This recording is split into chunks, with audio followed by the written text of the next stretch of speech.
بسم اللہ الرحمن الرحیم الحمدللہ رب العالمین والعاقبۃ للمتقین وآلہ الطیبین الطاہرین المعصومین الذین اذھب اللہ عنہم الرجس وطہرہم تطہیرا اللہم صلی علی محمد وآل محمد وعجل فرجہم آل محمد فاسألوا اہل الذکر ان کنتم لا تعلمون وبہ نستعین۔ السلام علیکم ورحمۃ اللہ وبرکاتہ۔ سلام عرض کرنے کے بعد ناظرین کرام، آج ہم آپ کے سامنے اپنے نئے درس اور قرآن کے 16ویں پارے کے اہم عناوین، چند اہم نکات اور خلاصہ قرآن کے ساتھ آپ کے سامنے حاضر خدمت ہوئے ہیں، اور انشاءاللہ آج آپ کے ساتھ اس 16ویں پارے کے عبادت اور ثواب میں آپ کے ساتھ ساتھ سفر طے کریں گے۔ تو چلتے ہیں اپنے 16ویں پارے کے اہم عناوین کی طرف۔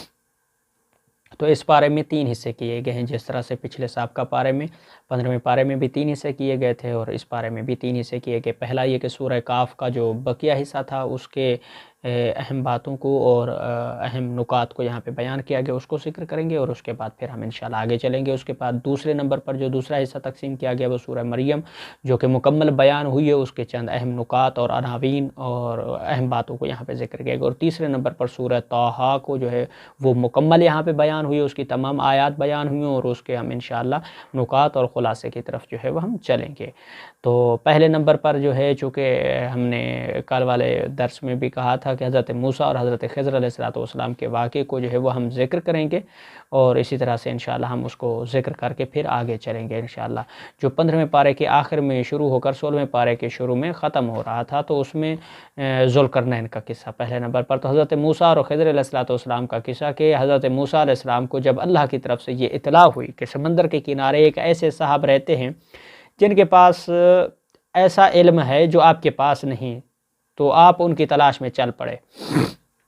چلتے چلتے آپ سمندر کے کنارے پہنچ گئے، یہاں آپ کی ملاقات حضرت خضر علیہ السلام سے ہوئی، اور آپ نے ان سے ساتھ رہنے کی اجازت مانگی۔ کہا کہ حضرت آپ ہمیں اپنے ساتھ رہنے کی اجازت دیں، تو انہوں نے اس شرط کے ساتھ اجازت دی کہ آپ کوئی سوال نہیں کریں گے۔ پھر 3 عجیب واقعات درپیش آئے۔ پہلے واقعے میں حضرت خضر علیہ السلام نے اس کشتی کے تختے کو توڑ ڈالا کہ جس کے مالکان نے انہیں کرائے کے لیے جو ہے کرایہ لیے بغیر جو ہے ان کو بٹھا دیا تھا۔ اب یہاں پہ ہم اس کی وضاحت میں نہیں جائیں گے، چونکہ اگر وضاحت یا پورا مکمل قصے اور واقعے کو سننا ہے یا پڑھنا ہے تو وہ انشاءاللہ آپ قرآن میں اور تفاسیر میں انشاءاللہ رجوع کر سکتے ہیں، چونکہ ہم واقعات کو ٹچ دے کر یہاں پہ ان کے اہم نکات کو انشاءاللہ ذکر کریں گے۔ تو یہاں پر جناب بغیر کرائے کے مالکان نے انہیں بٹھا دیا، اور حضرت خضر علیہ السلام نے کشتی کا تختہ جو ہے وہ توڑ دیا۔ یہ جو ہے جناب موسیٰ علیہ السلام کے لیے تعجب والی بات تھی۔ پھر جناب آگے جب کچھ سفر طے کیا تو جناب دوسرے واقعے میں ایک معصوم بچے کا جو ہے وہ قتل کر دیا۔ پھر تیسرے واقعے میں ایک ایسے گاؤں میں گئے جہاں گرتی ہوئی بوسیدہ دیوار کی تعمیر شروع کر دی۔ اب جس گاؤں والوں نے انہیں کھانا تک کھلانے سے انکار کر دیا تھا، تو حضرت موسیٰ علیہ السلام تینوں مواقع پر خاموش نہ رہ سکے اور پوچھ بیٹھے کہ آپ نے ایسا کیوں کیا۔ تو تیسرے سوال کے بعد حضرت خضر علیہ السلام نے جدائی کا اعلان کر دیا کہ اب آپ میرے ساتھ نہیں چل سکتے، آپ اپنا راستہ جو ہے وہ لے کے چلیں اور میں اپنا راستہ لے کے چلتا ہوں۔ البتہ تینوں واقعات کی اصل حقیقت انہوں نے آپ کے سامنے بیان کر دی۔ فرمایا کہ کشتی کا تختہ اس لیے توڑا تھا کیونکہ آگے ایک ظالم بادشاہ کے کارندے کھڑے تھے جو ہر سالم اور نئی کشتی کو زبردستی چھین رہے تھے، اور جب میں نے اسے عیبدار کر دیا تو اس ظالم کے قبضے میں جانے سے وہ بچ گئی۔ یوں ان غریبوں کا ذریعہ معاش محفوظ رہا، اور بچے کو اس لیے قتل کیا کیونکہ اسے یہ بڑا ہو کر والدین کے لیے بڑا فتنہ بن سکتا تھا، جس کی وجہ سے ممکن تھا کہ وہ انہیں کفر کی نجاست میں حتیٰ جو ہے وہ مبتلا کر دیتا۔ اس لیے اللہ نے اسے مارنے کا اور اس کے بدلے انہیں باکردار اور محبت و اطاعت کرنے والی اولاد دینے کا فیصلہ فرمایا، اس لیے اس کو قتل کیا۔ اور گرتی ہوئی دیوار اس لیے تعمیر کی کیونکہ وہ 2 یتیم بچوں کی ملکیت تھی، ان کے والد اللہ کے نیک بندے تھے اور دیوار کے نیچے خزانہ پوشیدہ تھا۔ اگر وہ دیوار گر جاتی تو لوگ جو ہے وہ اس خزانے کو لوٹ کر جو ہے وہ لے جاتے، اور اس طرح جو ہے وہ نیک باپ کے 2 یتیم بچے جو ہے اس سے محروم ہو جاتے، اور ہم نے اس دیوار کو تعمیر کر دیا تاکہ جوان ہونے کے بعد وہ اس خزانے کو نکال کر اپنے کام میں جو ہے وہ لا سکے۔ اور اسی طرح سے جو ذوالقرنین کا قصہ ہے اس میں یہ ہے کہ یہ بڑا زبردست وسائل والا جو بادشاہ تھا، اس کا گزر ایک جو ہے وہ قوم پر ہوا جو ایک دوسری وحشی قوم کے ظلم کا نشانہ بنی ہوئی تھی، جسے قرآن نے یاجوج اور ماجوج کا نام دیا ہے۔ ذوالقرنین نے یاجوج ماجوج پر دیوار جو ہے وہ چن دی۔ اب وہ قرب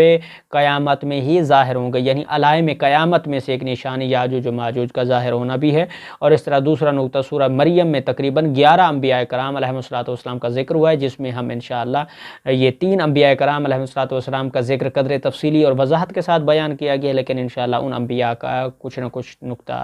جو ہے جن 3 کا ذکر کیا گیا ان کا ایک لائن میں انشاءاللہ تعارف آپ کی خدمت میں عرض کریں گے کہ حضرت یحییٰ علیہ السلام کی ولادت اللہ تعالیٰ نے زکریا علیہ السلام اور ان کی اہلیہ کو بڑھاپے میں بیٹا عطا فرمایا، جسے نبوت سے بھی سرفراز فرمایا۔ دوسرے نبی حضرت عیسیٰ علیہ السلام کی ولادت کی اللہ تعالیٰ نے حضرت عیسیٰ کو بغیر باپ کے پیدا فرمایا اور انہیں بچپن میں ہی گویائی عطا فرما دی۔ اور تیسرے نمبر پر حضرت ابراہیم علیہ السلام کی اپنے والد کو دعوت کہ شرک نہ کریں اور اللہ نے مجھے علم دیا، میری بات مان لے، شیطان کی بات نہ مانے، وہ اللہ کا نافرمان ہے، اس کی مانیں گے تو اللہ کا عذاب آئے گا۔ اور باقی 8 انبیاء کرام علیہ السلام کا یا تو بہت ذکر ہے یا صرف جو ہے ان کا نام جو ہے وہ بیان کیا گیا، اور انشاءاللہ آگے آئندہ درسوں میں انشاءاللہ کچھ انبیاء کے نام کچھ پچھلے سابقہ دروس میں بھی ہم ذکر کر چکے ہیں، اور انشاءاللہ آئندہ دروس میں بھی کچھ انبیاء کا ہم ذکر کریں گے۔ تو انشاءاللہ ناظرین کرام آج کے 16ویں درس اور قرآن کے 16ویں پارے کے اجمالی تعارف کے ساتھ انشاءاللہ آپ لوگوں سے اجازت چاہتے ہیں، اور انشاءاللہ کل اپنے اگلے نئے 17ویں سپارے کے نئے اہم عناوین اور خلاصہ قرآن اور چند اہم نکات کے ساتھ آپ کے سامنے حاضر خدمت ہوں گے۔ فی الوقت آپ لوگوں سے اجازت چاہتے ہیں، التماس دعا، اللہ حافظ۔